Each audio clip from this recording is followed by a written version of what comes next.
কিরে তুই এনে কি আরস? পাশে বাসার আংটির মেয়ে আইতেছে তো, তার জন্য দাঁড়া রয়েছি।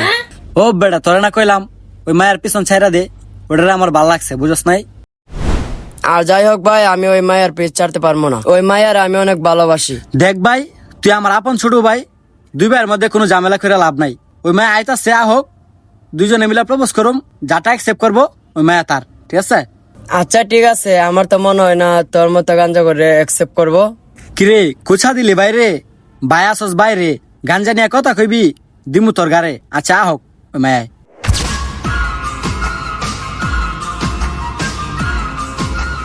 ওয়াও আইসে রে ভাই, মাল তো পুরো আগুন রে। যা যা তুই আগে যা। না না, যা যা, তুই আগে যা। আচ্ছা তুই আমার কথা শুন, আগে তুই যা পরে আমি যাম, ঠিক আছে? এই যে শুনেন, আসলে আমি আপনাকে অনেকদিন ধরে দেখি, আমি আপনাকে ভালোবাসি। I love you. আপনি যে আমার ভালোবাসেন, আপনি কি করেন বলেন তো? এই আমি পড়ালেখা করতেছি, ভবিষ্যতে সরকারি চাকরি নেওয়ার ইচ্ছা আছে। সরকারি চাকরি চলবো না, যাও। কিরে হইল না তো, দেখ আবার আমি যাই, ঠিক আছে?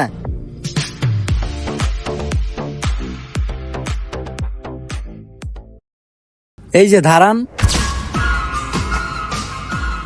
আমি না আপনাকে অনেকদিন ধরে অনেক পছন্দ করি, আপনাকে অনেক ভালোবাসি। I love you. আচ্ছা আপনি কি করেন? আসলে পরিচয় আসলে গোপন রেখে লাভ নাই। আমি সত্যি বলতে 3 বেলা নিয়মিত গাঞ্জা খাই, আরো তো সাইডে বাইরে অনেক কিছু আছে, সব খাই। ওয়াও, আপনি গান গান। I love you too. ইস, আমি জানতাম আপনি আমার ভালোবাসেন।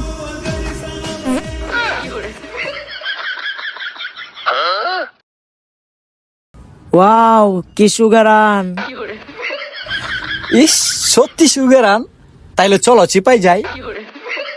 ইস, আগে যদি জানতাম গাঞ্জা করে ফাদো মেয়েরা এত ভালো লাগে, তাহলে আমি নিজেও গাঞ্জা খাইতাম।